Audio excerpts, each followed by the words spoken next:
ခင်ကစားပြီးကိုကြီးငွေကိုဘယ်ခွိုင်းဝယ်ရမလဲဘယ်စတော့ဝယ်ရမလဲဘယ်ချိန်ရောက်ရမလဲဆိုတာကို AI ကကို့အစားဆုံးဖြတ်ပြီးမယ်ဆိုရင်ဒါကအိမ်မက်လားအနည်းလား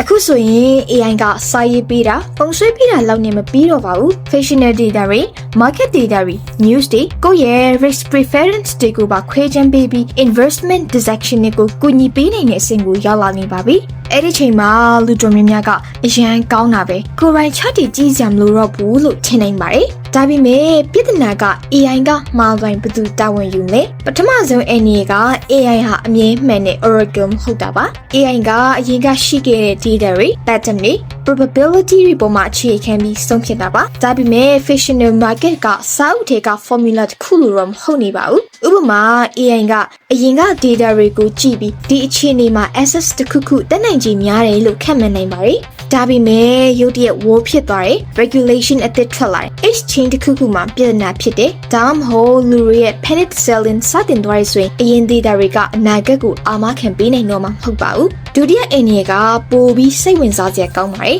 လူတယောက်ကိုယ်တိုင် trade လုပ်ရင်စိတ်ရှုပ်တယ်ကြောက်တယ်ဆုံးဖြတ်ဖို့ချိန်ယူတယ် AI ကို decision နဲ့ execution နှစ်ခုလုံးအပြည့်အဝပုံအပ်လိုက်ရင်တော့အမှားတစ်ခုဖြစ်တဲ့အခါလူချက်အများကြီးမြင်မြင်အကောင့်တွေပေါ်နိုင်ပါတယ် AI strategy မှားနေပြီးအဲ့ဒီ strategy ကို automatic system တစ်ခုကတပြိုင်တည်းလိုက်လုပ်နေမယ်ဆိုရင် loss တစ်ခုကကိုယ့်ရဲ့ portfolio တစ်ခုတည်းမှာမဟုတ်ပဲ market ထဲမှာပါတစ်ချိန်နဲ့ပြည့်နေနိုင်ပါတယ်ဒါကြောင့် AI ဖြစ်လို့အလိုလျောက်ဆိုတာ safe ဖြစ်တယ်ဆိုတာကမဟုတ်ပါဘူးတတိယအနေကငွေကြေးထက်တောင်ပိုပြီးအရေးကြီးပါတယ်လူတွေကိုယ်တိုင် investment စဉ်းစားနိုင်စွမ်းပျောက်သွားတာပါဒီနေ့ AI ကိုမေးလိုက်တယ်ဘာဝယ်ရမလဲဆိုပြီးတော့ AI ကပြင်ပြောတယ်ဒီ assets ကိုဝယ်ပါနောက်တနေ့သူ့ထပ်မေးမယ်ဘယ်အချိန်ရောက်ရမလဲပေါ့ AI ကလည်းပြင်ပြောမှာဒီချိန်မှာရောက်ပါအဲ့လိုနဲ့တဖြည်းဖြည်းကိုယ်ပိုင်ဆုံးဖြတ်နိုင်စွမ်းကညှို့လာနိုင်ပါတယ်အဲ့ဒါက calculator ကိုအသုံးပြုတာနဲ့မတူပါဘူး calculator ကကိုယ်တက်တာကိုကူညီပေးတာပါ AI ကကိုယ့်အစားအမြဲဆုံးဖြတ်ပေးနေပြီဆိုရင်တော့ဘာကြောင့်ဒီဆုံးဖြတ်ချက်ကိုချလိုက်တာလဲဆိုတော့ကိုမသိနိုင်တော့ပါဘူး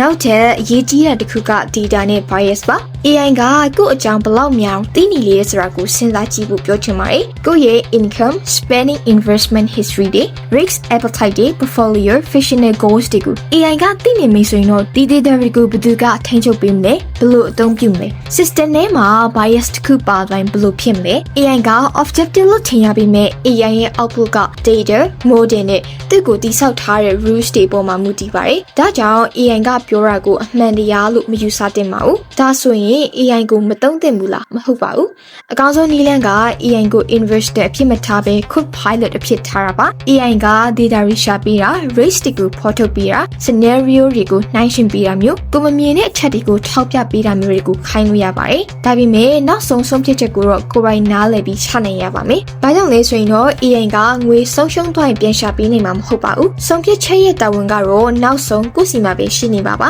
AI ကကိုယ့်အစားစဉ်းစားပေးတဲ့အနာဂတ်ထက် AI နဲ့အတူပိုကောင်းအောင်စဉ်းစားနိုင်တဲ့အနာဂတ်ကပိုပြီးအရေးကြီးပါတယ်